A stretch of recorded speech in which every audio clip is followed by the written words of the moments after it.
सिन्नर सार्वजनिक वाचनालयाच्या या अत्यंत महत्त्वपूर्ण अशा व्याख्यानमालेच्या निमित्तानं आपणा सर्वांशी संवाद साधण्याची संधी आजच्या निमित्तानं मिळते.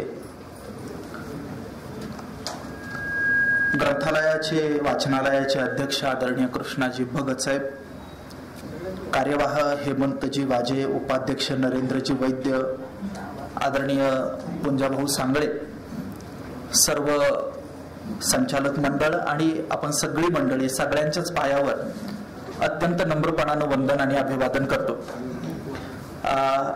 श्रोत्यांमध्ये माझे अनेक मित्र बसलेले आहेत, माझे ज्यांच्याकडून मी मराठी शिकलो आणि खूप उत्तम पद्धतीने ज्यांनी शिकवलं. आयुष्यामध्ये आपल्याला मास्तर व्हावं वाटणं हे का घडतं भगत साहेब? याचं कारण असं आहे की आपल्याला चांगले शिक्षक मिळाले असतील तर आपल्याला चांगलं शिक्षक व्हावं वाटतं. आणि माझं भाग्य असं आहे की मला आदरणीय वेलजाळी सरांसारखे शिक्षक मिळाले. मी रयत शिक्षण संस्थेच्या छत्रपती शिवाजी विद्यालयात कोळपेवाडीला शिकलो आणि मी सरांच्या हाताखाली शिकलोय. याच्यासाठी माझे व्यक्तिगत मला जो अभिमान वाटतो, मी आज जो काही उभा आहे तो माझ्या शिक्षकांमुळेच उभा आहे. नाहीतर ज्ञानाची कोणतीच परंपरा नसणाऱ्या बहुजन समाजातून आपण जेव्हा येतो, पुस्तकांशी, अक्षरांशी, शब्दांशी संबंध असत नाही, अशा कालावधीमध्ये या सगळ्या मंडळींनी पाठीचा कणा आपल्याला देऊ केलेला आहे आणि याच्याविषयी आपण शाश्वत असं कृतज्ञ राहायला हवं. आदरणीय रवींद्र दादा आहेत, जावेद भाई आहेत आणि आपण सगळी मंडळी आहेत.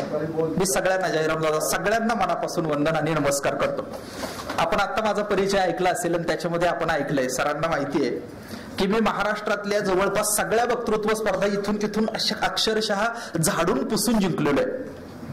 झाडून पुसून, काही असं काही राहिलं नाही. आणि मग काय व्हायचं की तेव्हा अशी सभा दिसली की मी भाषण करायला उभा राहणार आणि तेव्हा मी ते जॅकेट बिकेट पण घालायचो. शाहीर स्वप्नीलराव, जॅकेट बिकेट पण माझं घालायचं, असं सुरू असायचं सगळं. आणि मग सुरू झालं की मी सुरू करायचो काय की रक्तानं माखलेले नद्यांचे तीर जेव्हा अस्तित्व गिळायला उभे राहतात, जबडेपासून अंगावर चाल करून येतात, तेव्हा साधना यज्ञात समिधा अर्पण करणं, एवढं एकच उद्दिष्ट त्या कृतिशील माणसाजवळ होतं.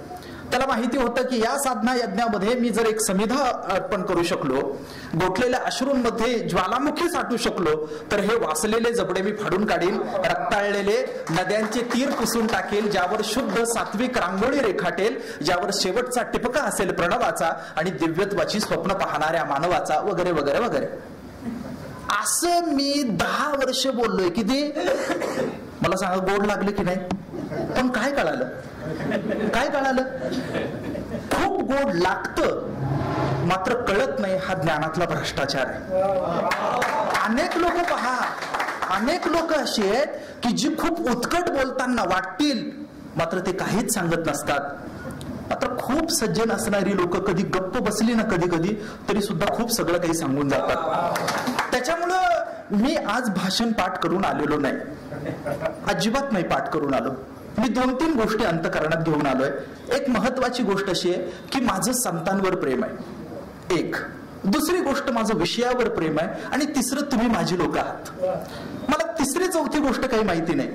मी इथं वक्ता म्हणून आलोय. तुमची 51 वर्षाची परंपरा आहे. भलेच मोठे मोठे लोक येऊन गेले असतील, याचा अर्थ अगोदर खूप मोठी लोक आली आणि नंतरही खूप मोठी लोक येणार आहे, याचा अर्थ आजचा वक्ता मोठा आहे असं नाही.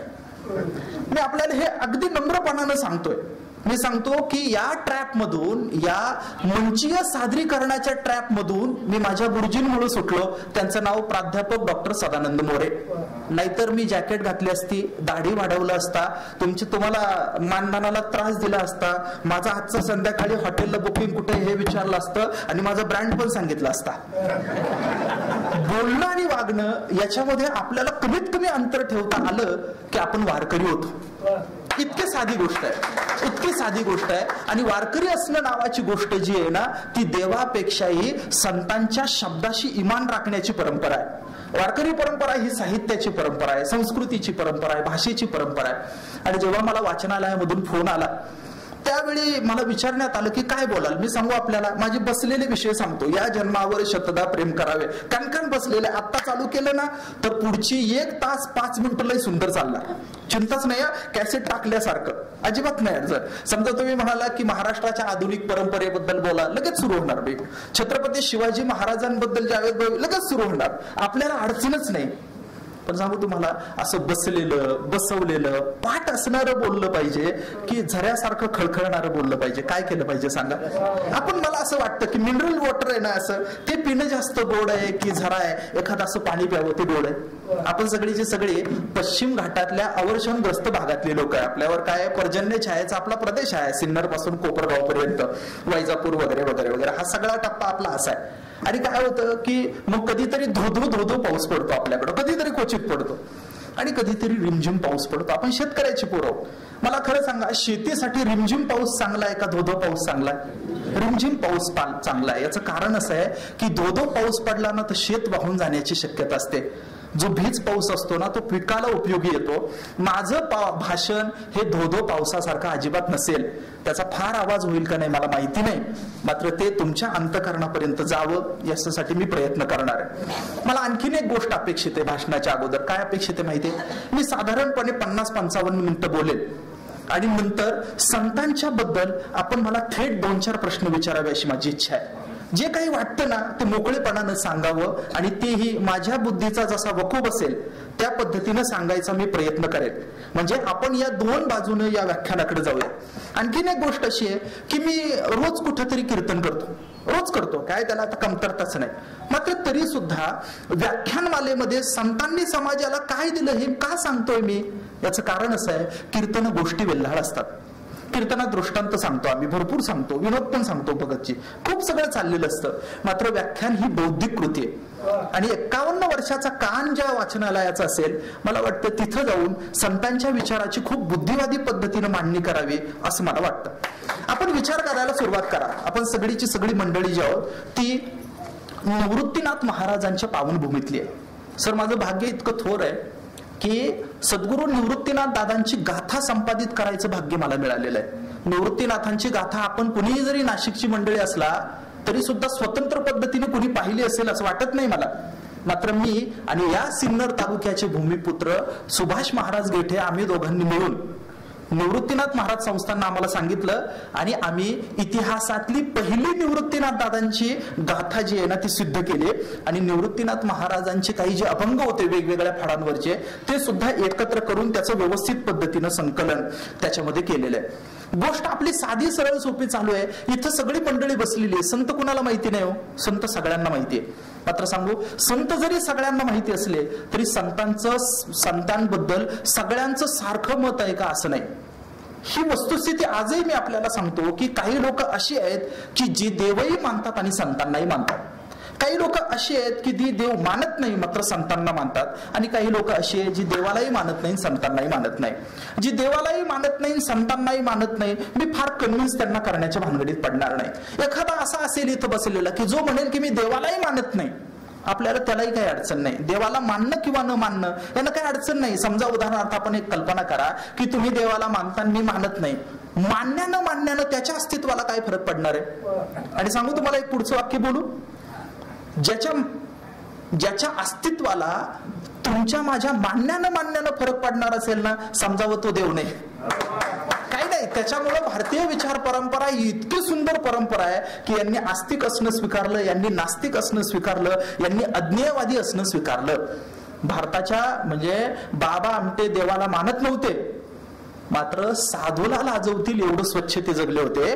आणि आपण दुसऱ्या बाजूला अशीही काही लोक पाहतो जे देवाला मानतात, ज्यांच्या गळ्यामध्ये टपोऱ्या माळा असतात, मोठे मोठे गंध असतात, मात्र त्यांचेच व्याजाचे धंदे असतात. गरिबाची मुंडकी मुरगाळण्याची कामं कितीतरी धार्मिक लोक करताना आपल्याला दिसतात. देव मानणं न मानणं हा स्वतंत्र मुद्दा आहे आणि संतांना मानणं न मानणं हा स्वतंत्र मुद्दा आहे. काही लोक देवाच्या बद्दल विचार करतात, काही संतांच्या बद्दल करतात. काही लोक संतांकडे पाहतानाही खूप आंधळेपणानं पाहतात. आणि त्याचं सगळ्यात मोठं उदाहरण जर काय असेल तर ते आपल्या सगळ्यांना माहिती आहे की 100-125 वर्षापूर्वी या देशामधला मराठी इतिहासाचा प्रचंड मोठा अभ्यासक माणूस झाला, ज्याच्या पायावर वारंवार डोकं ठेवलं पाहिजे, आणि त्या व्यक्तीचं नाव म्हणजे इतिहासाचार्य व.का. राजवाडे.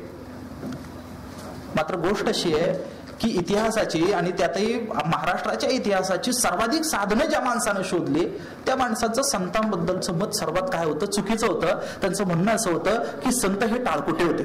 मला आपल्याला एक असं विचारायचं आहे की आजही देवधर्म मानणारी लोक ही संतांना भजन पूजनाच्या पलीकडे पाहत नाही.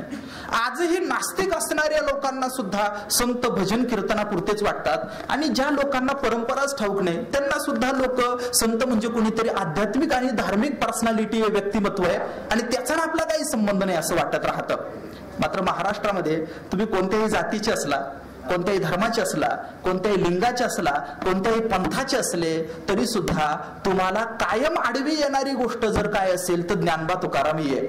एक कुणाचं तरी पुस्तक आहे काय की कोण आडवा येतो,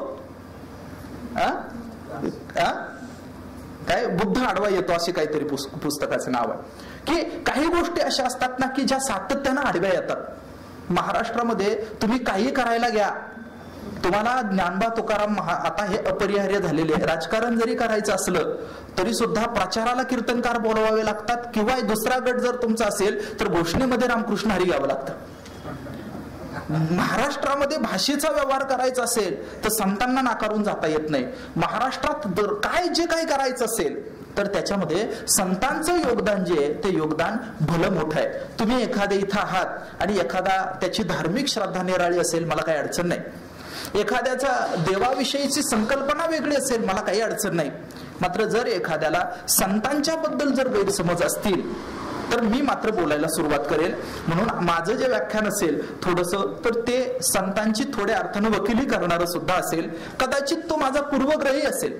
मी वारकऱ्याच्या घरात जन्माला आलो, आणि भाग्याची गोष्ट आहे, बरं झालं जिथं ज्ञानाचा माज आणि श्रीमंतीचा गर्व आहे अशा हलकट घरात जन्माला येण्यापेक्षा आपण एका वारकऱ्याच्या घरात, तुकोबाराय सुद्धा म्हणाले ना की हरिदासाची या घरी मज उपजवा जन्म जन्मांतरी, म्हणसी काही मागा तरी हेची देगा पांडुरंगा, अशा वारकऱ्याच्या घरात मला जन्माला यायला मिळालं. चला बरं झालं. मग वारकऱ्याच्या घरात जन्माला आलो, मग काय मी असा अपघातानच वारकरी झालो का? अजिबात नाही. मी आपल्याला नम्रपणानं सांगतो, माझे गुरुजी समोर बसलेले आहेत, जावेद भाई इथं बसलेले आहेत, आणि सगळीच आमची मित्रमंडळी इथं बसलेली आहे. या सगळ्या लोकांना माहिती आहे की महाराष्ट्राचा मागचा 1000 वर्षाचा इतिहास व्यवस्थित वाचलेला मी माणूस आहे. किती? मागच्या 1000 वर्षाचा इतिहास, इथलं समाजशास्त्र व्यवस्थित वाचलेला मी माणूस आहे. मी तत्वज्ञानाचा विद्यार्थी आहे, थोडी बहुत तत्वज्ञानाची मला जाण आहे.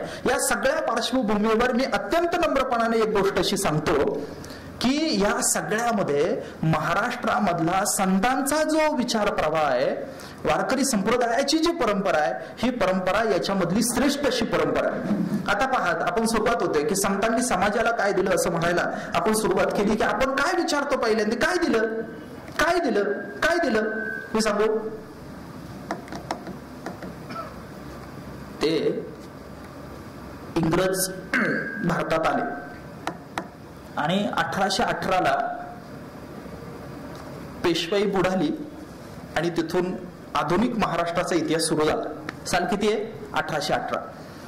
गोष्ट अशी झाली होती की त्याच्या अगोदर इंग्रजांच्या ज्या लढाया झाल्या होत्या, मुख्य करून 3 लढाया ज्या झाल्या, तर त्या लढाया ज्या झाल्या त्या मराठ्यांशी झाल्या, महाराष्ट्रीयन माणसाशी झाल्या.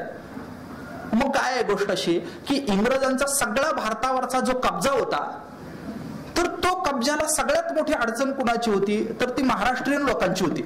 मग शिंदेची होती, होळकरांची होती, नागपूरकर भोसले आसाम पर्यंत होते. आपण कल्पना करा, म्हणजे आत्ताचा जो भारत दिसतोय त्या भारतापैकी 75% भारत हा 17व्या-18व्या शतकामध्ये महाराष्ट्रीयन मराठी लोकांच्या ताब्यात होता. आणि पुढे जेव्हा इंग्रजांनी पाय पसरायला सुरुवात केली, दिल्लीचा बादशाह नाममात्र होता. आणि गोष्ट काय झाली की त्या जागेवर जे झगडे झाले, जी भांडणं झाली, जी लढाया झाली, ती महाराष्ट्रीयन माणसांशी झाली.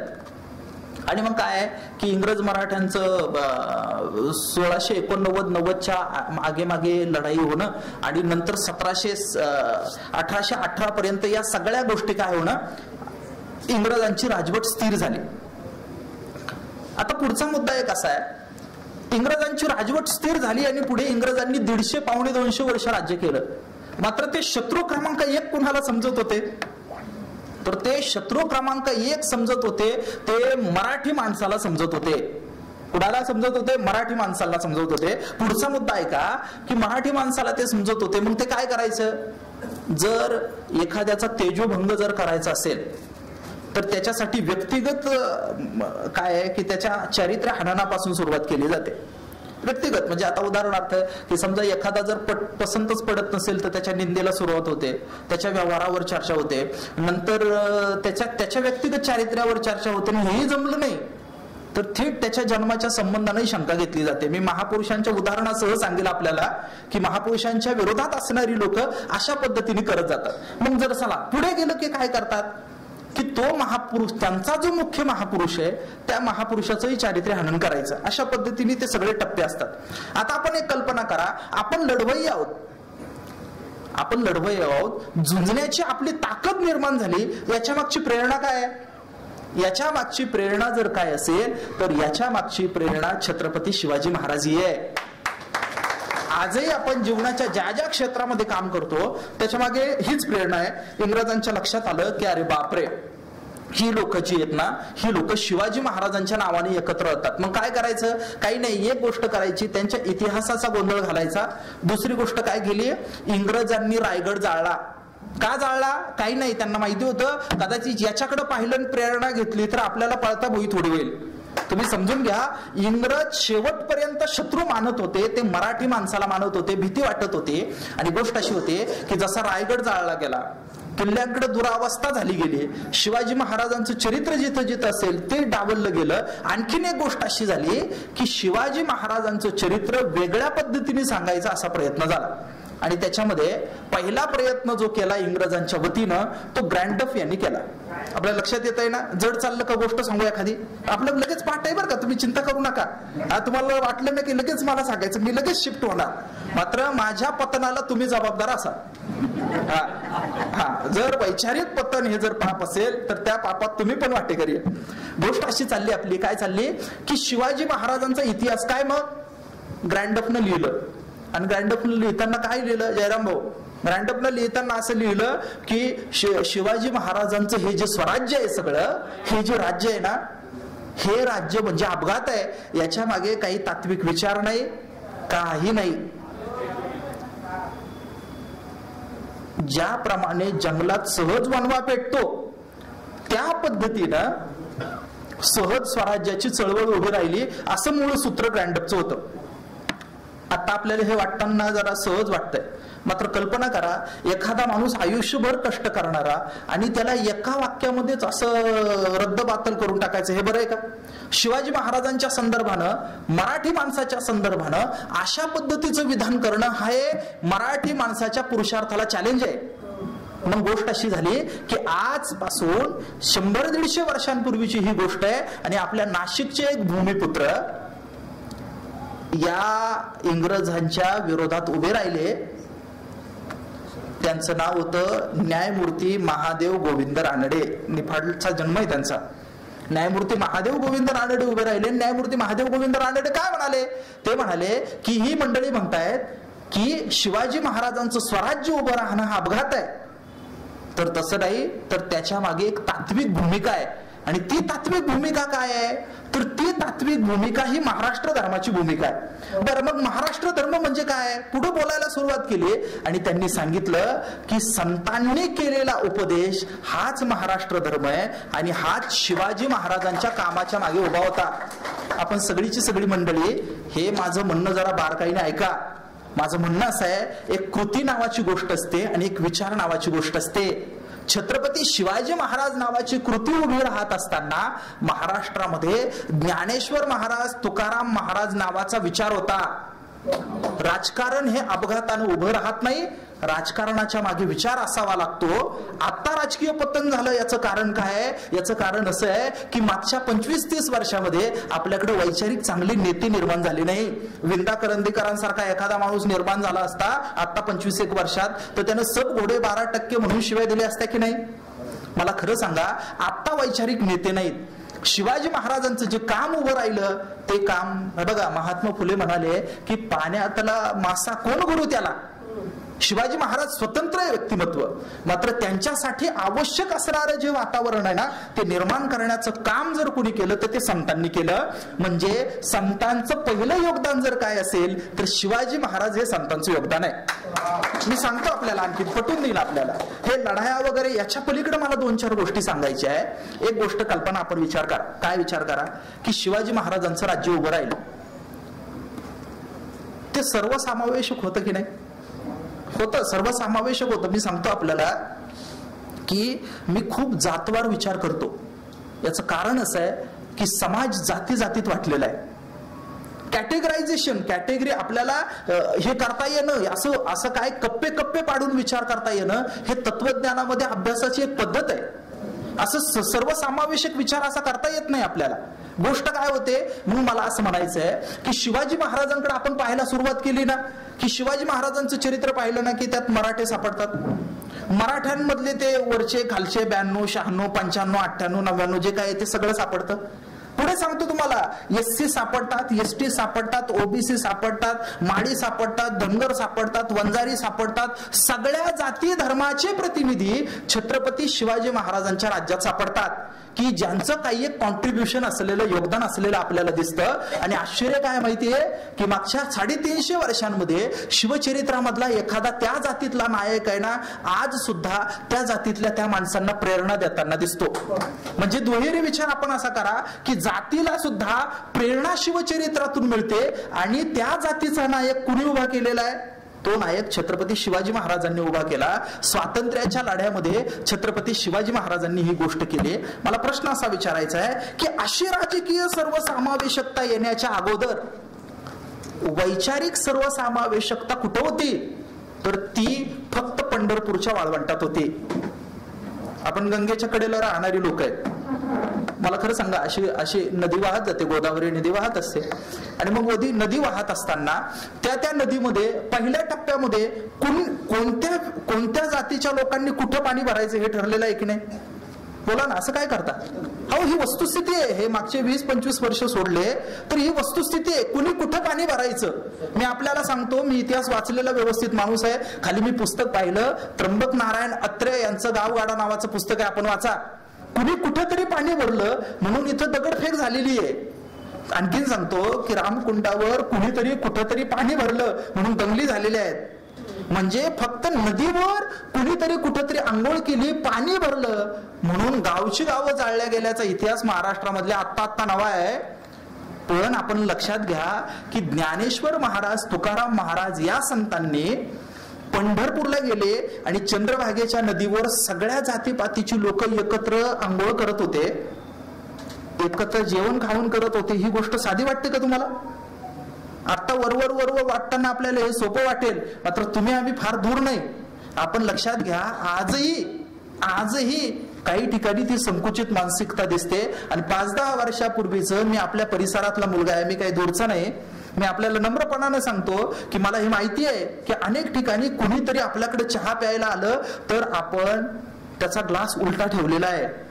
हे काल परवापर्यंत घडत होतं. मात्र ज्ञानेश्वर महाराज, तुकाराम महाराज या संत परंपरेनं सगळ्या जातीच्या, धर्माच्या, पंथांच्या लोकांना समान हक्क देऊ केला. हे ज्ञानेश्वर महाराज, तुकाराम महाराजांचं योगदान आहे. आता तुम्ही म्हणाले हे कसं काय होतंय? आता सुद्धा, आत्ताच्या या मिनिटाला सुद्धा आपल्याकडे भारतीय राज्यघटना आली, मात्र तरी सुद्धा सगळ्या जातीच्या सगळ्या लोकांना व्यवस्थित पद्धतीने प्रतिनिधित्व मिळालं पाहिजे कायदे मंडळामध्ये आणि इतरही ठिकाणी. याच्या संदर्भाने आज सुद्धा लढे सुरू आहेत. आपलं एक भाग्य सगळ्यांचं थोर आहे, काय माहितीये का? आपण डिटेल्स मध्ये वाचत नाही म्हणून आपण सुखी आहे. मी अस्वस्थ असण्याचं कारण काय माहितीये? मी अस्वस्थ असण्याचं कारण मला हे सगळं बारकाईने माहितीये. आपण सगळे सुखी असण्याचं कारण काय माहितीये? आपल्याला अनेक लोकांना त्यातल्या त्या भानगडी माहिती नाही. मुद्दा असा आहे की ज्ञानेश्वर महाराज, तुकाराम महाराज या साऱ्या संतांनी, तुम्ही कल्पना करायला सुरुवात करा की चोखोबाराय महाराज सोबत होते. एका बाजूला शेजारचं मंदिर आहे, तुम्ही पायऱ्या चढून आला वाचनालयाचे 1, 2, 3, 4, 5 आणि पायऱ्या चढून आला, आल्याबरोबरच जर समजा एखाद्यानं लाद घातली, अरे येऊ नको, तू कोण आहे रे, इथं कशाला आला, आपण येऊ का परत? अहो पण हे भोगावं लागलं ना चोखोबारायांना. धावं घाली विठू आता नको चालू मंद, बडवे मारिती मज काय तरी अपराध, विठोबाचा हार तुझ्या कंठी कैसा आला, शिव्या देती महारा म्हणती देव वाटविला. हे चोखोबारायांनी लिहून ठेवलंय. म्हणजे रस्त्याच्या पलीकडे गेलं की प्रचंड द्वेषाद्वेष होता, मात्र संतांच्या मांदियाळीमध्ये आलं की फक्त प्रेम आणि प्रेम होतं. संतांचं हे योगदान आहे. संतांनी कॉन्फिडन्स दिला.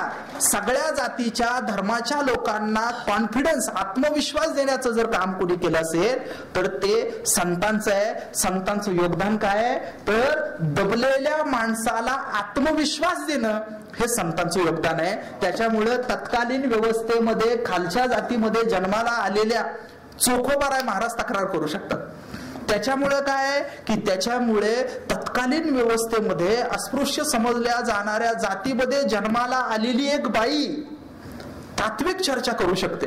मी सांगू, मी शेतकऱ्याचाच मुलगा आहे आणि आपण जितक्या मोठ्या घरात जन्माला येतो, जितकं मोठं घर असतं तितकं बाईचं जास्त शोषण होतं. माझ्या आजोबांना यांना सगळं सरांना माहिती आहे. मी माय माऊला मी तुमच्या बाजूने. जी चळवळ महिलांच्या बाजूनं असत नाही किंवा गांधीजींचं वाक्य आहे की ज्या चळवळीमध्ये महिलांचा सहभाग नसतो ती चळवळ सज्जनांची समजली जात नाही. जर एखादा देव, एखादा धर्म, एखादा पंथ, एखादा पक्ष, एखादी संघटना, एखादी काय मंडळ जर बाईला ठेवून काहीतरी करू बाजूला असं जर म्हणत असेल तर ती संघटना, संस्था, पंथ, परंपरा सज्जनाची नाही.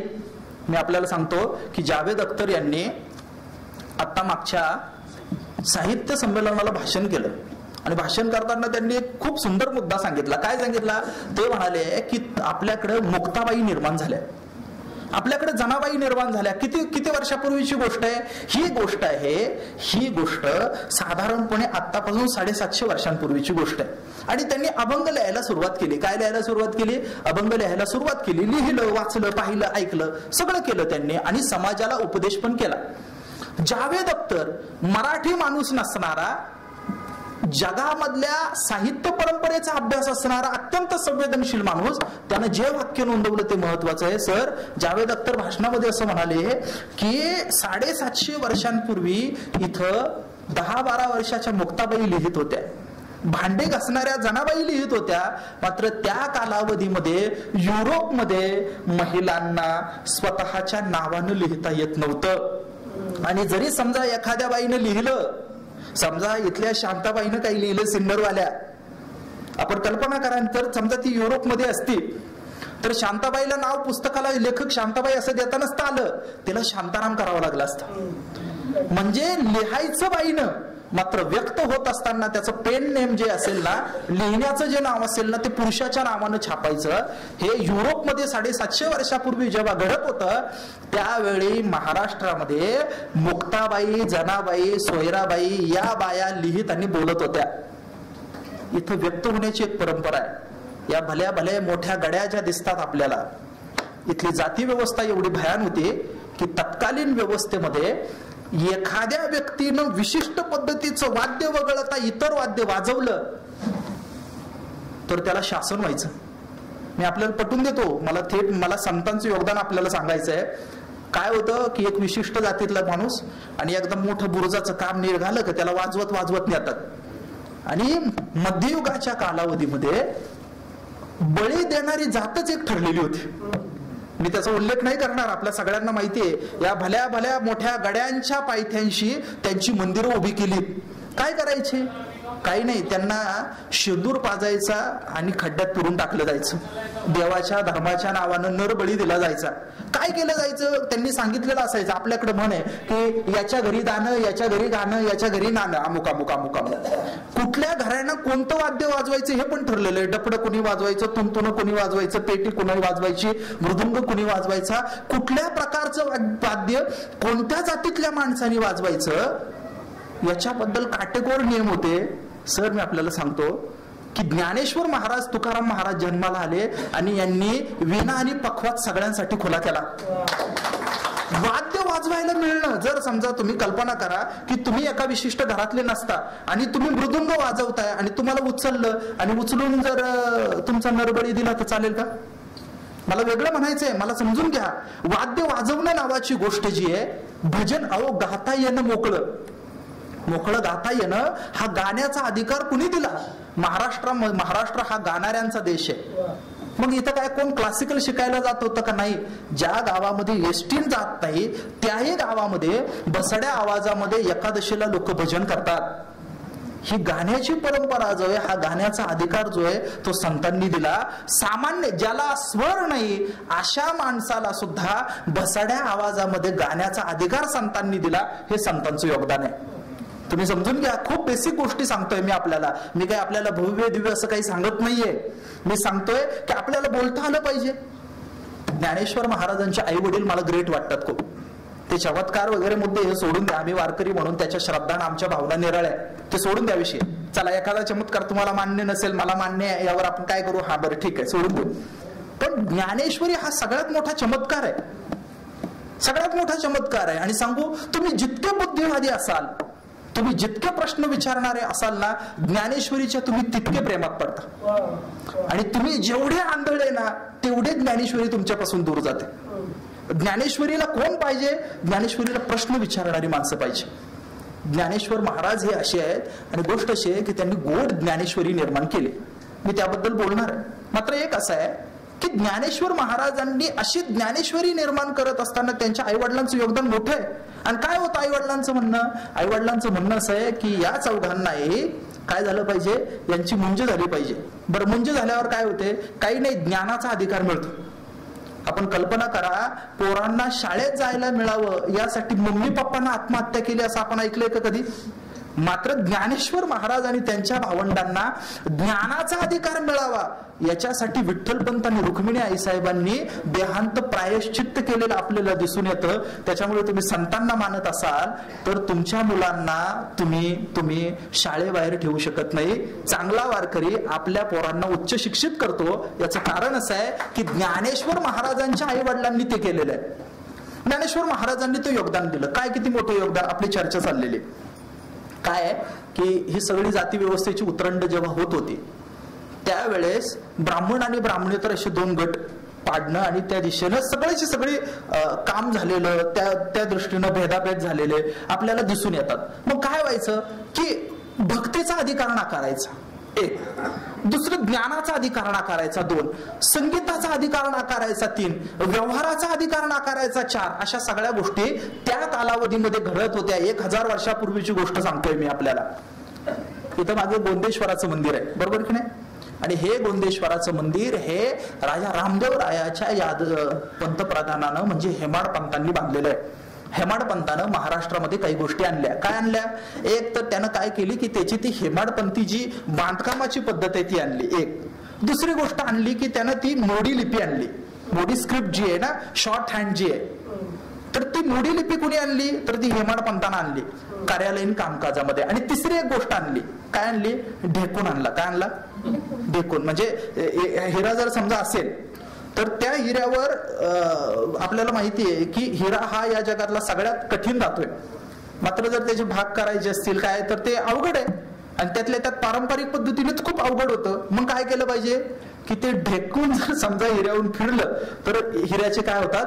भाग होतात, चुरा होतो, तुकडा होतो. या बहादरानं काय केलं हेमाड पंतानं? त्यानं अफगाणिस्तानहून ढेकणं आणली.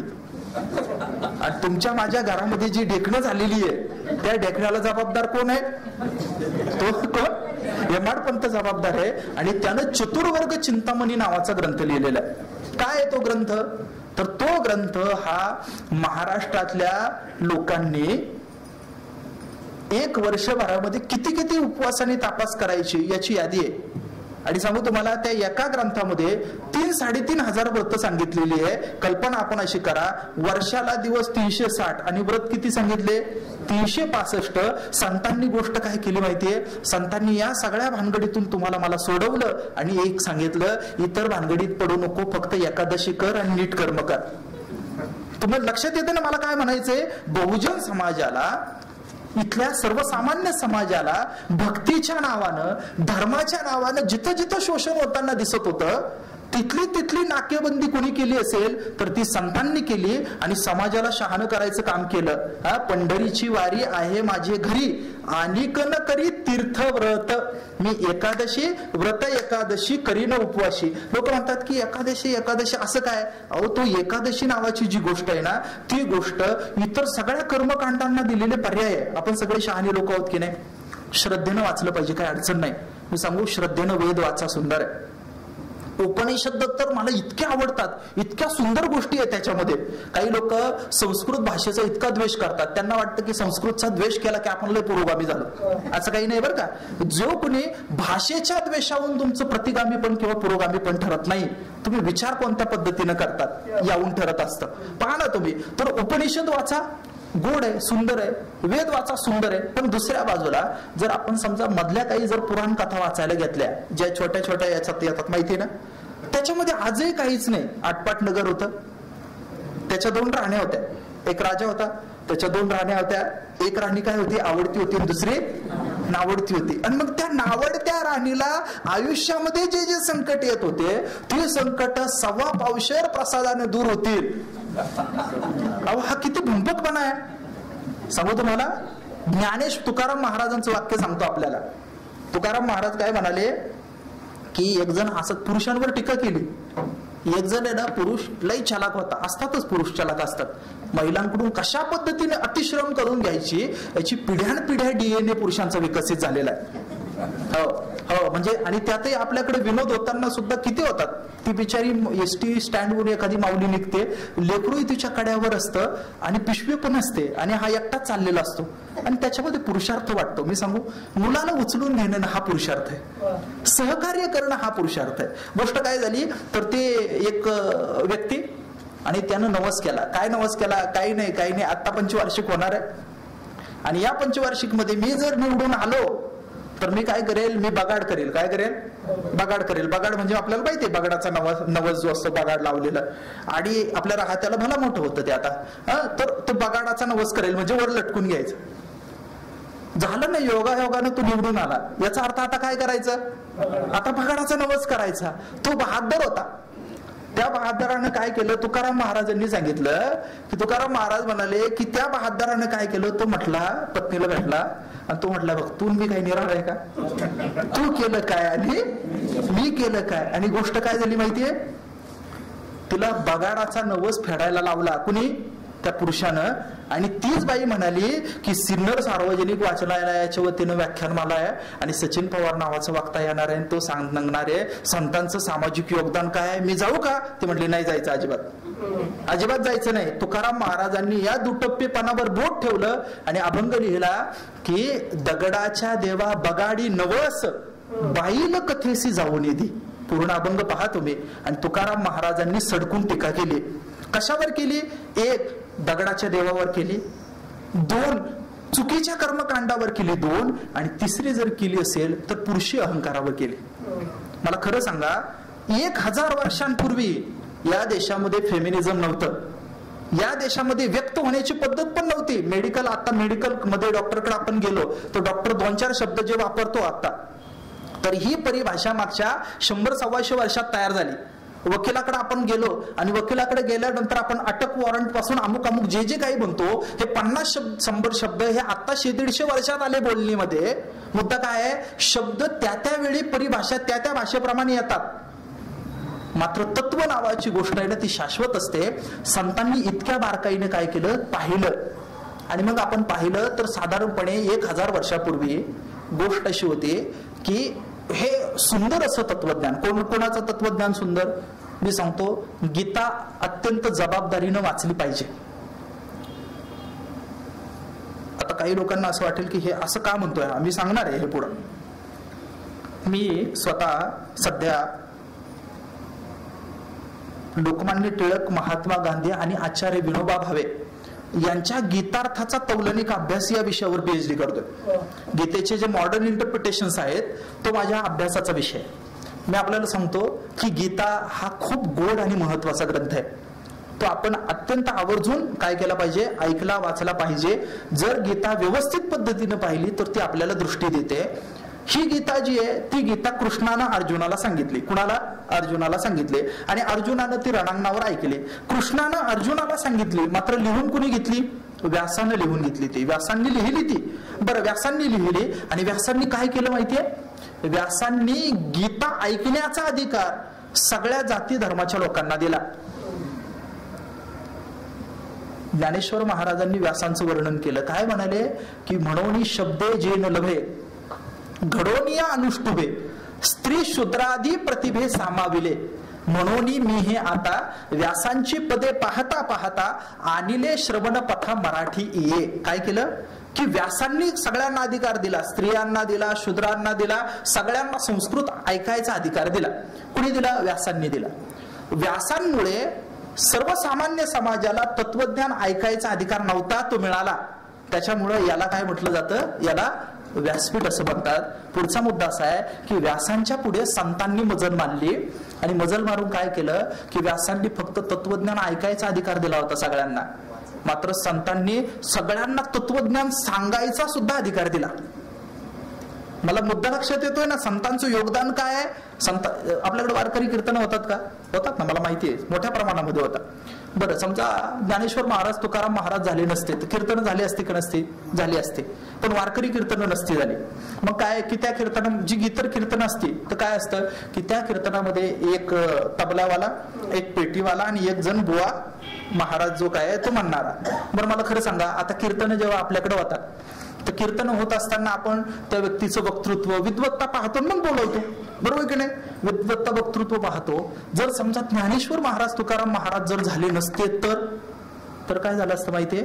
कदाचित कीर्तन झाले असते, मात्र कीर्तन होण्याच्या अगोदर विचारलं असतं हळूच, महाराज तुमची जात कोणती? जात पात न पाहता कीर्तनकाराला कीर्तन करता येतं. कुणाची कृपा आहे?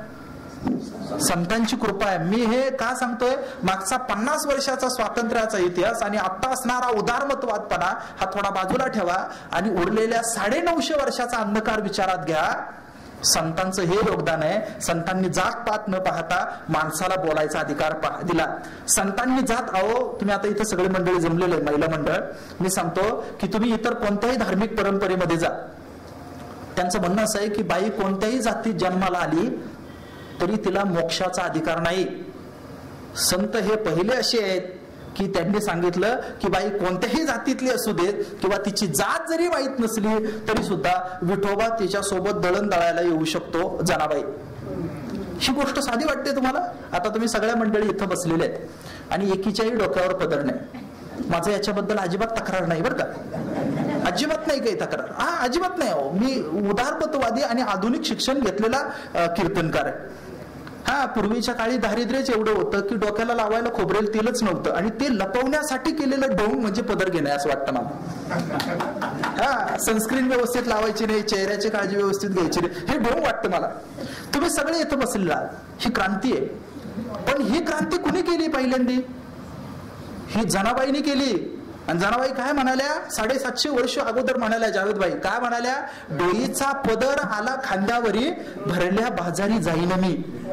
आज आपली मुलगी शिकते आणि राष्ट्रपती होते. आज तुमची माझी मुलगी शिकते आणि बाहेर जाते. ती कुठे जाते? ती भरल्या बाजारी जात नाही, ती जगाच्या बाजारात जाते. मात्र कुंभारठा ओलांडायला सुरुवात जर कुणी केली तर ती महिला संतांनी केलेली. आपण समजून घ्या, हळूहळू हळूहळू गोष्टी पुढे जात राहतात. संतांनी काय केलं? आणखीन संतांनी एक गोष्ट अशी केली. आम्ही मराठी आहोत ना सगळे आपण, आपल्याला मराठी भाषेचा अभिमान असला पाहिजे. आणि मोठीच गोष्ट आहे, मराठी भाषा ही गोड, सुंदर, रसाळ भाषा आहे. 16 स्वरांची समृद्ध भाषा म्हणजे मराठी भाषा आहे. गोड आहे, सुंदर आहे, भारी आहे, उच्चाराची विविधता त्याच्यामध्ये वगैरे वगैरे सगळं. गोष्ट अशी आहे की ही मराठी जी होती हिला 1000 वर्षापूर्वी प्रतिष्ठा होती का? नाही. तेव्हा महत्व कुणाला होतं? संस्कृतला होतं. गीता आहे ना, गीता गोड ग्रंथ आहे, चांगला ग्रंथ आहे. त्याच्यावर सगळी जी भाष्य व्हायची, पुस्तकं लिहिली जायची. भाऊ मी सांगतो आपल्याला, सगळीची सगळी पुस्तकं गीता कोणत्या भाषेत? संस्कृतमध्ये. आणि सर त्याच्यावर प्रवचनं चालायची ना, ती संस्कृतमध्येच चालायची. बरं, त्याच्यावर पुस्तकं लिहिली सविस्तर तर तीही कुठल्या भाषेत लिहिली जायची? तर संस्कृतमध्ये. म्हणजे संस्कृतमध्ये असणारी गीता तिच्यावर सविस्तर विवेचन संस्कृत मध्येच लिहिलं, शेतकऱ्याला कळेल का? ज्ञानेश्वर महाराजांनी पहिल्यांदा ही कोंडी फोडली. काय केलं तर त्यांनी संस्कृत मधल्या गीतेला मराठी अवतार देऊ केला. म्हणजे ज्ञानेश्वर महाराज एवढे ग्रेट आहे, भगत साहेब इतके ग्रेट आहे, इतके ग्रेट आहे की ज्ञानेश्वर महाराज हे पहिले गीतेचे असे भाष्यकार आहे की ज्यांनी संस्कृत वगळता इतर भाषेमध्ये गीतेवर पहिली टीका केलेली आहे, मराठी पुरती नाही. म्हणजे गीतेवर इतर भाषेमधली जी पुस्तक आली ती सगळीची सगळी ज्ञानेश्वर महाराजांच्या नंतर आली. ज्ञानेश्वर महाराजांनी ती सुरुवात केली, म्हणून ज्ञानदेवे रचिला पाया. आणि पुढे काय आहे की पुढे नामदेव महाराजांनी तर त्याचा विस्तारच केला. किती विस्तार केला? इतका विस्तार केला, इतका विस्तार केला, इतका विस्तार केला की त्यांनी मराठीला प्रतिष्ठा दिली. आणि पुढचा मुद्दा ऐका, पंजाबीला पण दिली. आता मनीषा बाठे नावाचे एक संशोधक आहे आणि त्यांचं एक अत्यंत सुंदर पुस्तक प्रकाशित झालंय. आणि काय आहे की गुजरात मधल्या विठ्ठलाचा प्रवास कसा आहे याच्याबद्दल.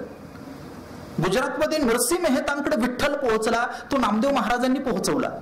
कबीरांकडे विठ्ठल गेला, तो नामदेव महाराजांकडे गेला. म्हणजे ज्ञानेश्वर महाराजांनी महाराष्ट्राच्या भक्ती परंपरेचा पाया घातला असं आपण म्हणतो. मात्र उत्तर भारतातली सगळी भक्ती परंपरा आहे ना, तिचा पाया घालायचं काम जर कोणी केलं तर ते नामदेव महाराजांनी केलं. नामदेव महाराज किती फिरले, म्हणजे इतकं फिरले की आपण समजा भारताचा नकाशा आता समोर आला. जयराम भाऊ, भारताच्या नकाशाचा आपण विचार करायला सुरुवात केली की पंढरपूर नामदेव महाराजांचं ठिकाण. सर, पंढरपूरहून खाली कर्नाटक म्हणजे तामिळनाडू, कर्नाटक, गोवा, कोकण, गुजरात, सिंधचा प्रांत, पंजाब आणि असं फिरून फिरून कुठपर्यंत घुमानला यायचं. घुमानहून दिल्ली, उत्तर प्रदेश, उत्तराखंड, मध्य प्रदेश, विदर्भ, मराठवाडा मार्गे पुन्हा पंढरपूर, एवढे राज्य फिरल्याची नामदेव महाराज फिरल्याची नोंद सापडते. आपण कल्पना करा की नामदेव महाराजांनी 80 वर्षाच्या कालावधीमध्ये आम्हा सापडले वर्म करू भागवत धर्म हे केलं. नामदेव महाराजांच्या समोर तर चॅलेंज होतं. काय होतं, ज्ञानेश्वर महाराज जेव्हा गेले तर समाधिस्थ झाले आणि समाधिस्थ झाले तोवर राजा रामदेव रायाचं राज्य होतं. मात्र नामदेव महाराजांचं जेव्हा काम सुरू होतं त्यावेळेस मुसलमानी राजवटी पण काय करत होत्या, आक्रमण करत होत्या.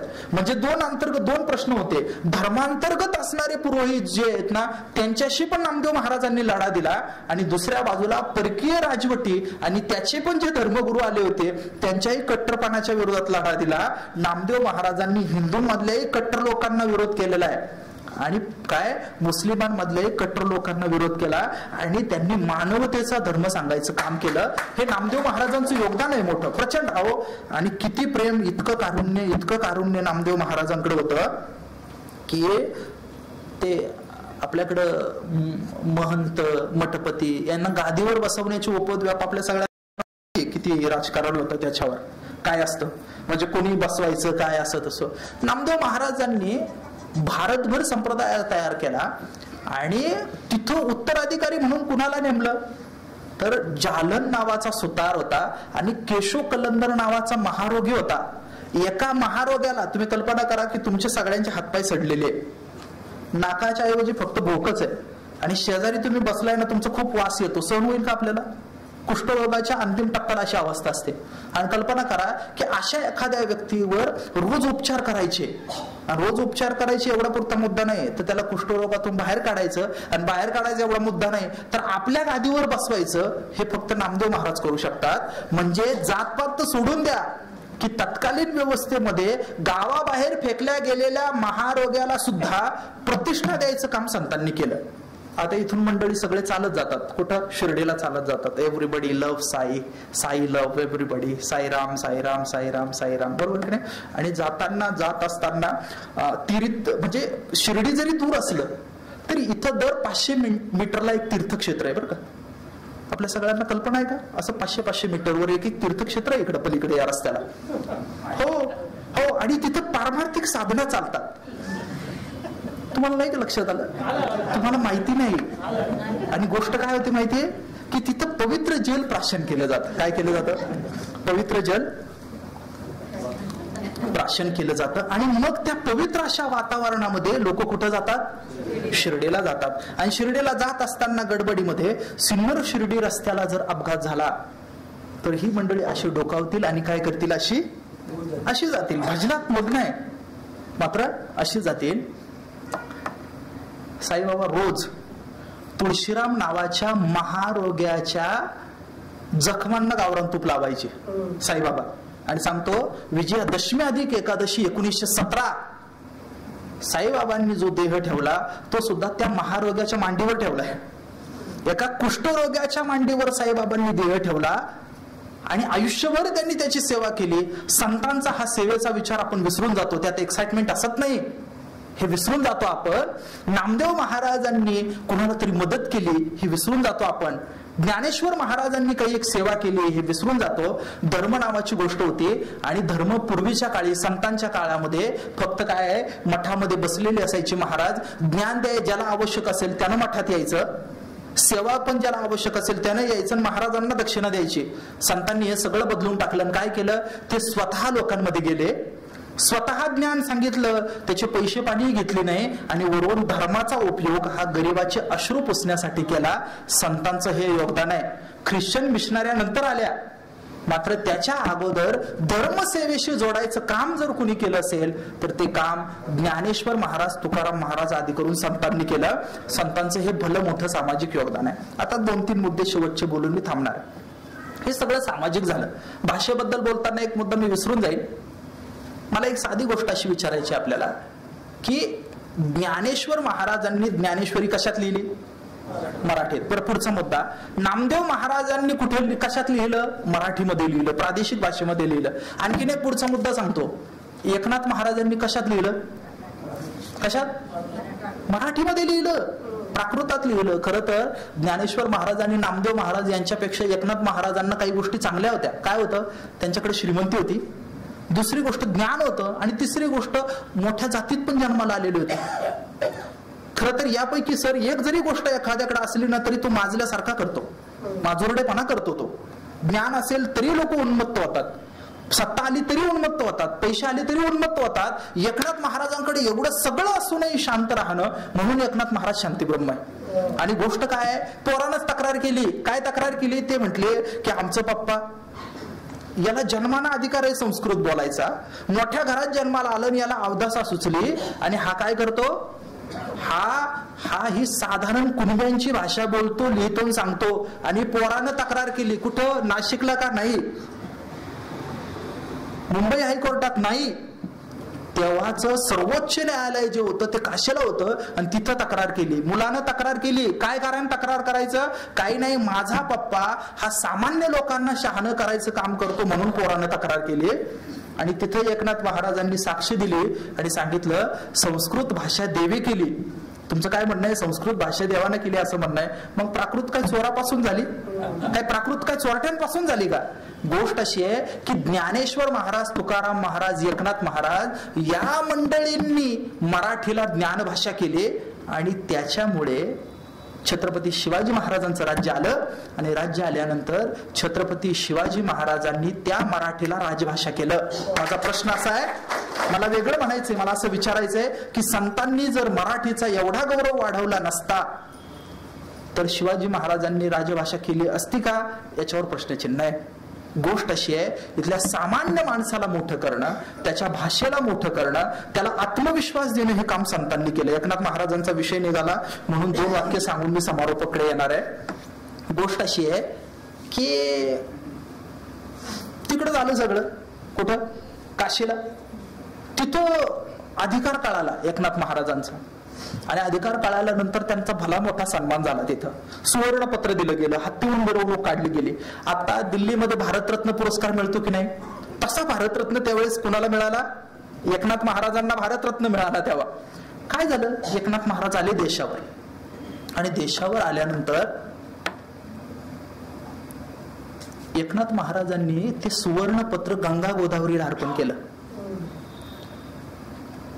पैठणमध्ये गेले आणि गेल्यानंतर काय केलं? काही नाही, काशीच्या धर्मसभेमध्ये पंडित म्हणून गौरवल्या गेलेल्या एकनाथ महाराजांनी पायामध्ये चाळ बांधली आणि तुमच्या माझ्यासारख्या सामान्य कुटुंबाच्या दारात येऊन, अंगणात येऊन भारुडं केली.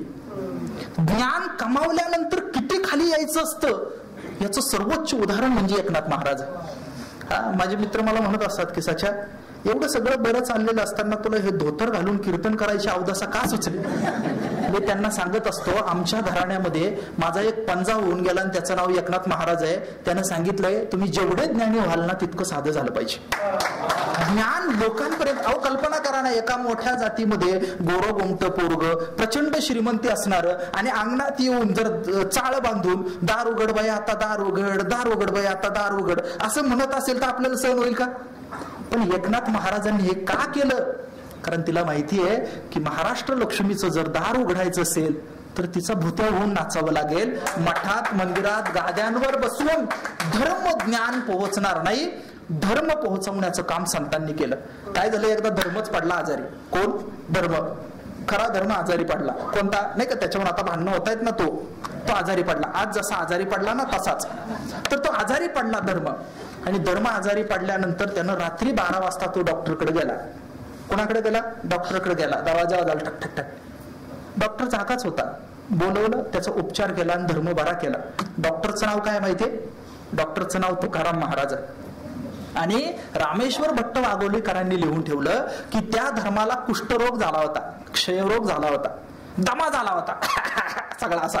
लक्षात येतं ना, एक म्हातारा माणूस खोकतोय उभं येऊन, असा धर्म त्याचा काय झाला होता, छातीचा पिंजरा सगळा जाम झाला होता.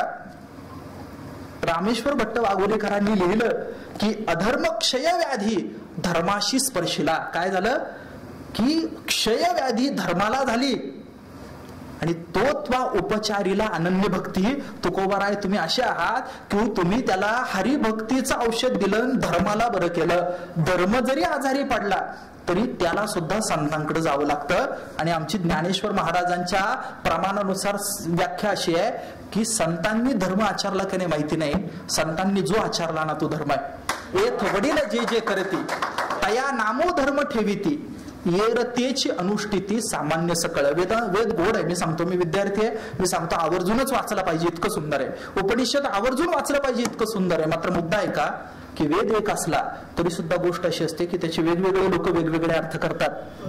तुकाराम महाराजांनी काय केलं माहितीये? तुकाराम महाराज म्हणाले मला वेद मान्य आहे, मात्र पुढचा आहे का, पंडित लोक तुम्ही जो वेदांचा भेदाभेदाचा अर्थ सांगतात ना तो मला मान्य नाही. वेदांचा वारकरी अर्थ मला मान्य आहे. वेदांचा तो अर्थ आमासीच ठावा यरांनी वाहवा भार माथा. इतर शाब्दिक काम उपयोगाचं नाही. इथं अनुभव पाहिजे, प्रेम पाहिजे, कारुण्य पाहिजे. आणि हे जर होऊ शकलं तर आणि तरच महाराष्ट्राचं भलं होईल. जर महाराष्ट्रानं ज्ञानेश्वर महाराज, तुकाराम महाराज यांचा जर हात सोडला तर महाराष्ट्र दरीत पडेल. मात्र जर आपण ज्ञानेश्वर महाराज, तुकाराम महाराज या संतांचा हात धरून चाललो तर आपण उत्तम पद्धतीनं पुढे जाऊ शकतो. व्यक्तिगत आयुष्यामध्ये सुद्धा संत काय देतात? संत स्थिरता देतात. आयुष्यामध्ये प्रचंड संकट आली तरी सुद्धा स्थिर राहण्याची ताकद संतांकडून मिळते. स्थिर राहण्याची ताकद. किती दुःख येऊ द्या. कल्पना आपण करा, इथं कुणी आहे का ज्याची बायको मेलेली असेल, कुणी आहे का नवरा मेलेला असेल. तरुणपणी नवरा बायको जोडीदार जाणं वाईट गोष्ट आहे.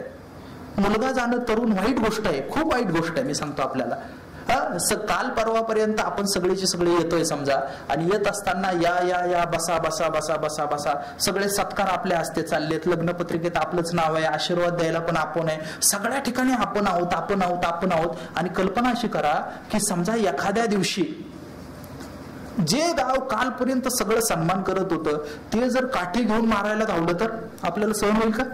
पण तुकाराम महाराजांनी भोगलं नाही. तुकाराम महाराज म्हणाले, कोपिला पाटील गावीचे हे लोक आता मज भेक कोण घाले. समाज विरोधात गेला तरी सुद्धा तुकाराम महाराज काय झाले? खणखणीत राहिले. तुकाराम महाराजांवर एवढी संकट आली, किती? दुष्काळे आटीला द्रव्य नेला मान, एक स्त्री अन्न अन्न करता मेली. दुष्काळ आला, सगळेचे सगळे मान गेला, सन्मान गेला, पैसा गेला, बायको अन्न मिळालं नाही म्हणून हातपाय घासून गेली. सामान्य माणसाच्या वाट्याला अशी संकट आली तर सामान्य माणसं एकतर गुन्हेगार होतात किंवा आत्महत्या करतात. मात्र गुन्हेगारही व्हायचं नाही, आत्महत्याही करायचं नाही, तरीही संकटाला भिडायचं. हा संदेश संत आपल्याला देतात. काय की काय ज्ञानेश्वर महाराज म्हणाले ना की दुःखी विषादानं यावे, सुखी संतोषा न भजावे, आणि लाभा लाभ न धरावे मना माझी. सुख आणि दुःखाकडं जगण्याकडे पाहण्याची दृष्टी संत देतात. तुमच्या माझ्या वाट्याला सामान्य सुख आलं ना तरी सुद्धा आपण काय होतं, आपण बहकून जातो. ते आमच्याकडे कोळपेवाडीला गुढीपाडव्याची यात्रा असते आणि माझं घर जे आहे गावातलं आमचं, तर ते बाजार तळाच्या शेजारीच आहे, सरांना माहिती. तर गोष्ट अशी होती की ते गुढीपाडव्याची यात्रा ते भलं मोठा पाळणं यायचा. तुमच्याकडे काय म्हणतात, पाळणंच म्हणतात ना, तो भला मोठा रहाड गाडगं पाळणं यायचं बरंच आहे.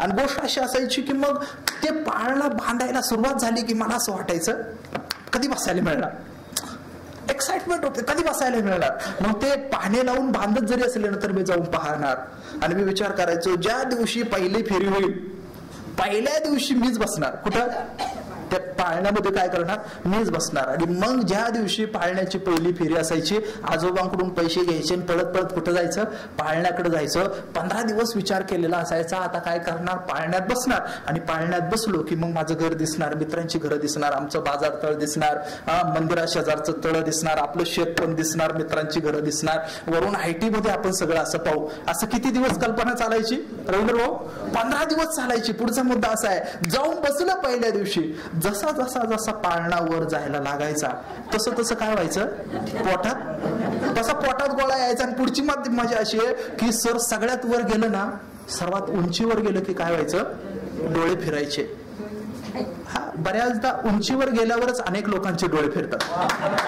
तर ते उंचीवर गेलं काय व्हायला लागायचं, डोळे फिरायचे. माझी गोष्ट संपली. मला एवढं म्हणायचंय, त्या उंचीची अपेक्षा मी किती दिवस करत होतो, 15 दिवस. मात्र त्या उंचीवर गेल्यावर काय झालं, डोळे फिरले.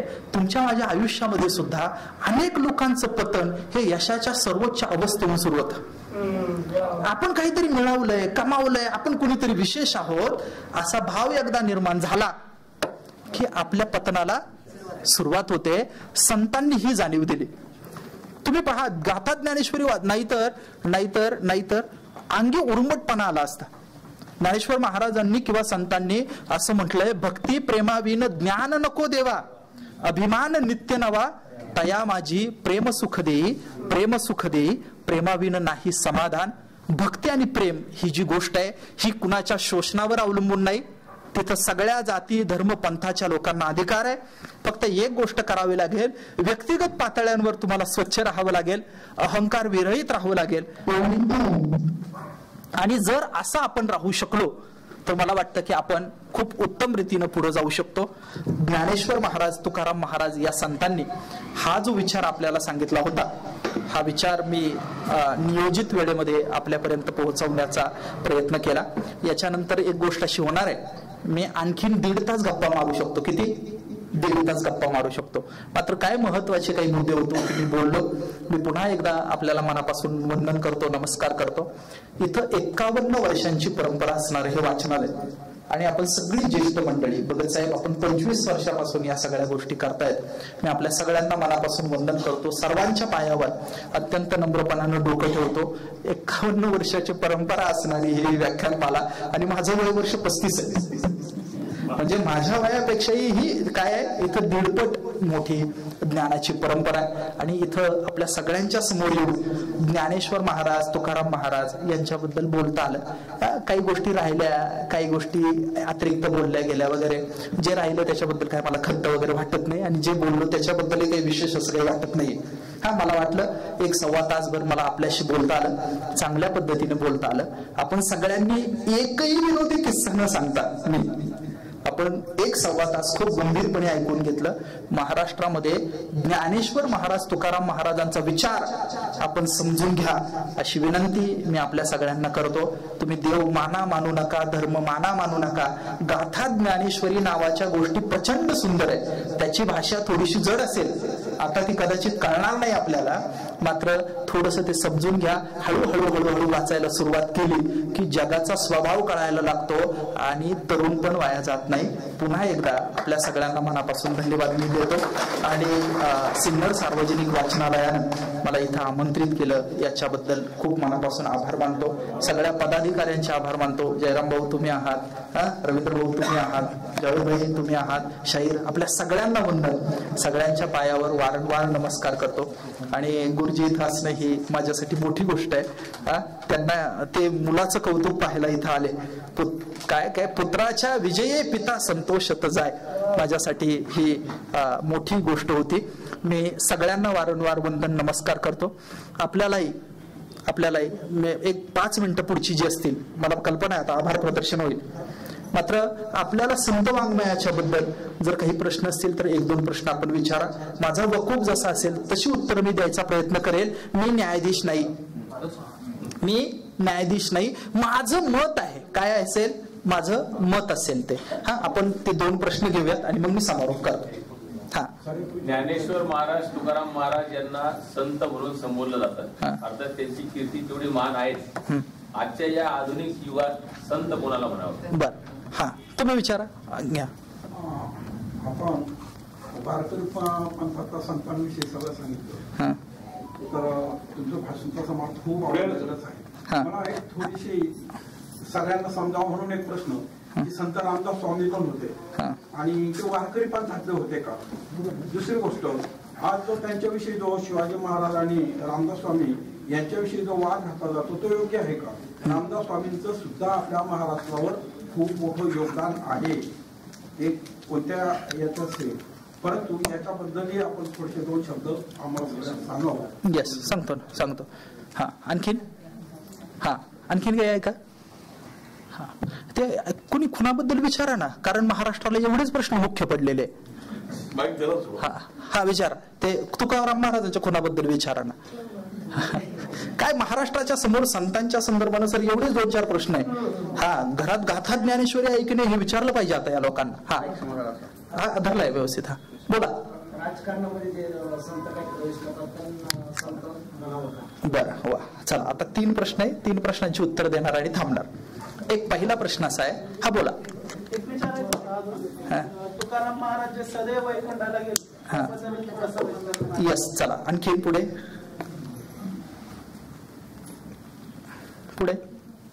चला ठीक आहे. 4 प्रश्न 2-2 मिनिटांमध्ये माझं मत मी आपल्याला सांगेल. संत म्हणजे काय सर? कुणाला संत म्हणावं? वरून वर कपडे घातले त्याला संत नाही म्हणायचं. तुकाराम महाराज म्हणाले की येथे नाही वेश सरते आडनाव, एखादा संताच्या पोटी जन्माला आला म्हणजे संत नाही. संत म्हणजे कोण? तर याची मराठीत पहिली व्याख्या केली ती मुक्ताबाईंनी केली. आणि काय व्याख्या केली ते म्हणाले, संत तोची जाना जगी, दया क्षमा ज्याची अंगी, लोभ अहंता नये मना, जगी विरक्त तोची जाना. काय संत कोण म्हणतात? दया क्षमा ज्याच्या अंगी आणि लोभ आणि अहंकार ज्याच्याकडे नाही, शुद्ध ज्ञान ज्याच्या मुखात आहे त्याला संत म्हणतात. त्याचान कपड्याचा, त्याचान भाषेचा, त्याचान जातीचा काहीही संबंध नाही. संत कोणत्याही जातीमध्ये, धर्मामध्ये, पंथामध्ये जन्माला येऊ शकतात. वारकऱ्यांमध्ये ज्ञानेश्वर महाराज, तुकाराम महाराज एवढेच संत झाले असाही माझा दावा नाही. अनेक लोक झालेले असू शकतात, किंवा कदाचित फक्त वारकऱ्यांमध्येच संत होतात असं नाही. इतरही जाती, धर्म, पंथ, भाषांमध्ये सुद्धा संत असतात आणि त्या संतांचा आपण आदर केला पाहिजे. एक मुद्दा. नंबर 2, संत रामदास स्वामी आणि शिवाजी महाराज. मी आपल्याला नंबर पानानं सांगतो, या विषयातलं मला ज्ञान नाही. छत्रपती शिवाजी महाराज आणि समर्थ रामदास यांची भेट झाली होती की नाही याच्याबद्दल 2 वेगवेगळे कॅम्प आहेत. याच्यामध्ये 2 वेगवेगळे कॅम्प आहेत. मी आपल्याला सांगू की ते अक्षरशः न्यायालयीन लढ्यांपर्यंत हे मुद्दे गेलेले आहेत. माझं एक यावर सगळं म्हणणं असं आहे की वारकरी म्हणून की समर्थ रामदास संत होते का? होते समर्थ रामदास. मात्र महाराष्ट्रामध्ये अनेक भक्ती परंपरा आहे. उदाहरणार्थ माझी पत्नी आहे आणि माझी पत्नी ही महानुभावांच्या मराठी व्याकरणावर PhD करते. मी तत्वज्ञानाचा विद्यार्थी आहे. मी आपल्याला सांगतो, परिपूर्ण असं तत्वज्ञान म्हणून जर कुणाचं असेल, म्हणजे तत्वज्ञानातलं इथिक्स, मेटाफिजिक्स, एपिस्टेमॉलॉजी या ज्ञान शाखा व्यवस्थित असणं, अशी मांडणी चक्रधरांनी केलेली आहे. चक्रधर पण माझ्यासाठी वंदनीय आहेत, कबीर माझ्यासाठी वंदनीय आहेत. म्हणजे ही सगळी मंडळी जी आहेत ना, ही माझ्यासाठी वंदनीय आहेत. समर्थ रामदास हे संत सत्पुरुष भक्त होते, याच्याविषयी कोणतेही दुमत नाही. नंतरच्या कालावधीमध्ये समर्थ रामदासांना मानणाऱ्या ज्या भक्त मंडळींनी जातीयवादी कृती केल्या, त्याच्यामुळे महाराष्ट्रातलं वैचारिक वातावरण बिघडलेलं आहे. हे पण मी ऑन रेकॉर्ड आपल्याला सांगतोय. गोष्ट काय आहे की कदाचित समर्थ रामदासांना अधिक उदार शिष्य मिळाले असते तर परिस्थिती काही एक वेगळी राहू शकली असती. दुर्दैवानं काय होतं, कधी कधी महापुरुषांना खूप संकुचित अनुयायी मिळतात आणि ते गोंधळ घालतात. ते पाहताना खूप जातीयवादी पद्धतीने पाहतात. मला असं म्हणायचं आहे, मग आता जर अशी चर्चा खूप सुरू झाली तर समर्थ रामदासांनी ज्ञानेश्वर महाराजांवर एक आरती लिहिलेली आहे. मात्र समर्थ रामदास नामदेव महाराजांबद्दल एकही वाक्य बोलत नाही. समर्थ रामदास हे एकनाथ महाराजांबद्दल एकही वाक्य बोलत नाही. समर्थ रामदास हे तुकोबारायांबद्दल एकही वाक्य बोलत नाही. आपण लक्षात घ्या, हे खूप गुंतागुंतीचे मुद्दे आहेत. पूर्वग्रह दूषितपणा सोड ठेवून आपण आपल्याला काही जगाच्या उद्धाराचं पडलेलं नाही. आपण प्रचारक आहोत का? अजिबात नाही. माझं म्हणणं असं आहे, आपण सगळे साधक आहोत. आपण जे जे काही चांगलं मिळतं ना ते घ्यावून पुढे निघून जावं. आणि सांगून ठेवतो एक वाक्य, काय मी सांगतो आपल्याला, इतकं वेगळ्या पद्धतीने सध्या सुरू आहे की काही लोक फक्त ज्ञानेश्वर महाराज आणि एकनाथ महाराज यांना बाजूला करतात, ते ब्राह्मण होते म्हणून. आणि काही लोक फक्त नामदेव महाराज आणि तुकाराम महाराज यांना बाजूला करतात वारकरी म्हणून. संतांचे असे जातवार वाटे मला मान्य नाही. आमच्यासाठी ज्ञानेश्वर महाराज ते तुकाराम महाराज, चोखोबाराय महाराज ते सावतामाळी महाराज, बोरोबा काका ते संत नरहरी महाराज, सारे संत समान आहेत. संतांचे जातवार वाटे हे राजकारण करणारी लोक करतात. आपल्याला वोट बँक करायची आहे का? आपल्याला विचार पुढे न्यायचा आहे. ही वारकरी म्हणून माझी आणि संप्रदायाची भूमिका आहे. तिसरी गोष्ट, सदेह वैकुंठ गमन, याच्याबद्दल बोललं पाहिजे. याच्याबद्दल बोललंच पाहिजे. गोष्ट अशी आहे की आता 2-3 भाग येतात. सगळ्या महापुरुषांच्या शेवटच्या कालावधीच्या संदर्भाने शंका व्यक्त केलेल्या आपल्याला दिसतात. उदाहरणार्थ शिवाजी महाराजांबद्दलही काही लोक शंका व्यक्त करतात. आणखीन सांगू, बाबासाहेबांच्या बद्दलही व्यक्त करतात, डॉक्टर बाबासाहेब आंबेडकरांच्या बद्दल पण. आणखीन सांगतो, चक्रधर स्वामींच्या बद्दलही व्यक्त करताना दिसतात. तुकोबारायांच्या संदर्भानं सुद्धा 2 मतं दिसतात. काय एक असू शकतं, एक वारकऱ्यांचं म्हणणं असं आहे की त्यांचं सदैव वैकुंठ गमन झालं. एक दुसरी गोष्ट अशी आहे की काही म्हणतील मग सदैव वैकुंठ गमन शक्य आहे का? याच्यावर चर्चा करता येईल. मग आपल्याला हाच प्रश्न पुन्हा कुणाला विचारावा लागेल माहितीये, हा येशूचं पुनरुत्थान झालं हे खरं का? इथून सुरुवात करावी लागेल. सगळ्या पारमार्थिक चमत्कारांना हे प्रश्न आपल्याला विचारावे लागतील. लक्षात येते ना मला काय म्हणायचंय मुद्दा? मोहम्मद पैगंबरांवर असा दगड फेकून मारला आणि दगड फेकून मारल्यानंतर तो दगड लागलाच नाही, त्याचं काय झालं? सगळ्या चमत्कारांना हे प्रश्न विचारावे लागतील. हा मुद्दा ही लक्षात घ्या. मला जे काय म्हणायचंय म्हणजे एक वैकुंठ गमन होणं धार्मिक श्रद्धा, दुसरा एक भाग काय खून झाला. आता एक लक्षात घ्या, त्याच्याबद्दलचं अत्यंत पॉप्युलर आर्ग्युमेंट आहे आणि ते असं आहे की समजा तुकोबारायांचा खून झाला असं म्हणायचं असेल तर त्यावेळेचे राजे छत्रपती शिवाजी महाराज होते. याचा अर्थ शिवाजी महाराज कमी पडले असं पण तुम्हाला म्हणायचंय का? असंही म्हणावं लागेल. आणि तिसरा एक पर्याय असा आहे की ते एकाएकी अदृश्य झाले, पुढे काय झालं सांगता येणार नाही. म्हणजे एक गोष्ट अशी आहे की एक गोष्ट वारकरी श्रद्धा म्हणते, एक गोष्ट अशी आहे की ऐतिहासिक वस्तुस्थिती अशी आहे की ते एकाएकी इनव्हिजिबल झाले, आणि तिसरी एक शक्यता अशी आहे की तिचा खून झाला आणि नंतर परत तो कोणी केला याच्यावर पण मनोऱ्यावर मनोरे आहेत. मी सांगतो, तुकाराम महाराज विरुद्ध ब्राह्मण असं रंगवायचा खूप प्रयत्न होतो, पण तुकाराम महाराजांच्या सर्वात जवळचे शिष्य रामेश्वर भट्ट वाघोलीकर ब्राह्मण होते. आणखी सांगतो, बहिणाबाई ब्राह्मण होत्या, बहिणाबाई शिवरकर. आणखीन सांगतो तुम्हाला, निळोबाराय ब्राह्मण होते. तुकाराम महाराजांच्या पालखी सोहळ्यामधल्या महत्वाच्या सेवा शिरवळकर वगैरे सारखी मंडळी ब्राह्मण परिवारातली लोक करतात. तुमच्या लक्षात आलं असेल, मी अजिबात जातपात मानत नाही. मी आंतरजातीय लग्न केलेला कीर्तनकार आहे. हा, आणि त्याच्यासाठी माझं वारकरी असणं आड आलेलं नाही. वारकरी जातपात मानत नाही आणि जे जातपात मानत असतील ना ते वारकरी नाही. लक्षात घ्या तुम्हाला की त्याच्यामुळे तुकाराम महाराजांच्या खुनाबद्दल हे मत आहे माझं. आणि चौथा एक प्रश्न होता की राजकारणाच्या बद्दल आता त्यांनी विचारला प्रश्न, त्याचे 1-2 शेड सांगून मी थांबतो. कीर्तनकार त्याला आधार कार्ड कुठला असतो? भारतातलंच ना. पण भारतातल्या प्रत्येक माणसाला राजकीय भूमिका घ्यायचा अधिकार आहे की नाही? फक्त आता फरक काय माहितीये, आता मी पण राजकारणी आहे. कसा आहे राजकारणी? मी पण ते ईव्हीएम मशीनवरच योग्य ते एकच बटन दाबत असेल ना का 2-4 दाबत असेल? तुम्ही आता इथं मी व्यक्त होत नाही, मात्र माझी थेट स्पष्ट राजकीय मत आहेत. ते आता काय की कीर्तनकार असण्याच्या आचारसंहितेमध्ये तशी राजकीय मतं व्यक्त करणं बसत नाही म्हणून मी बोलत नाही. नाहीतर मी सांगतो, मी पण राजकारणी आहे. आणि राजकारण असं काही वाईट आहे का? समर्थ म्हणाले होते रामदास स्वामी, पहिले ते हरिकथा निरूपण, दुसरे ते राजकारण. हरिकथा निरूपणानंतर सगळ्यात पवित्र जर काय असेल तर ते राजकारण आहे. आता पुढचा एक मुद्दा असा राहिला की आपण काही भूमिका घेऊ शकतो. एक भारतीय म्हणून एक भूमिका असू शकते, आपल्या धर्माच्या लोकेशन म्हणून एक भूमिका असू शकते, जातीच्या लोकेशन म्हणून एक असू शकते, आणि भाषा म्हणून पण असू शकते.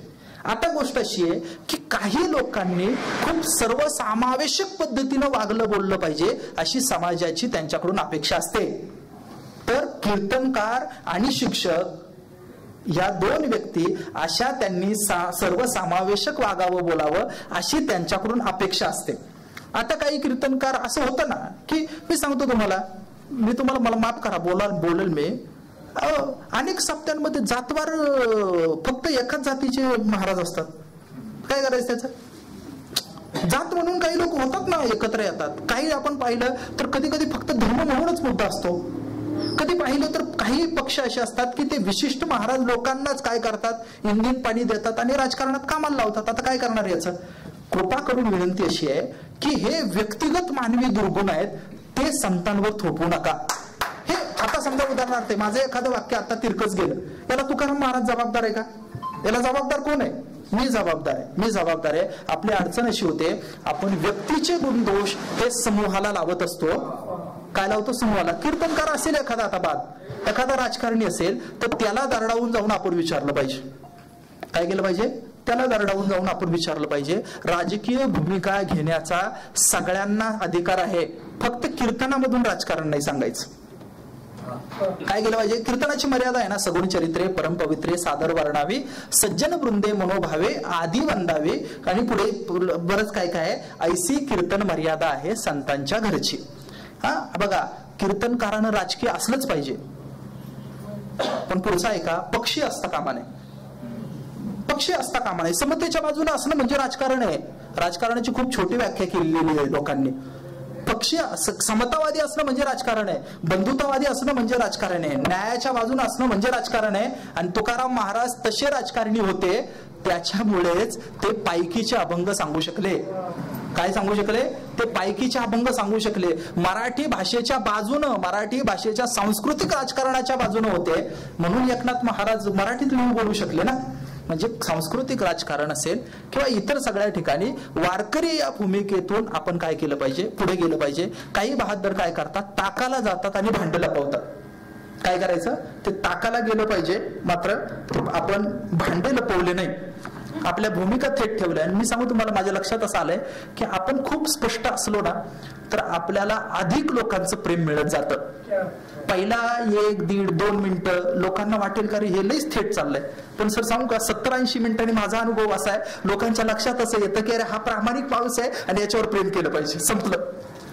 मधल्या कालावधीमध्ये ही गोष्ट माझ्या गंभीरपणे लक्षात आली. पुन्हा एकदा मी वाचनालयाला मनापासून धन्यवाद देतो. आपल्या सगळ्यांना विनंती करतो काय की या 1-1.25 तासामध्ये माझं काही पटलं असेल काही अडचण नाही, आपल्याला मतं ठेवायचा अधिकार आहे. मात्र विनंती अशी आहे की गाथा ज्ञानेश्वरीचा हात सोडू नका.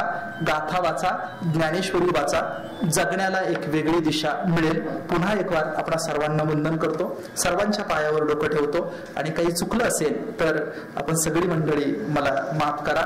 अमृताची फळे अमृताची वेली, त्याची पिढे पुढे चाले बीजाचीही, ऐसियांचा संग देई नारायणा, वचना ओलावा जयाची या, उत्तम सेवन शीतळ कंठासी, पुष्ट कांती वरी दिसे ऐसी, तुका म्हणे ऐसा होई जो तो संग, वास लागे अंग चंदनाचा. रामकृष्ण हरी. धन्यवाद.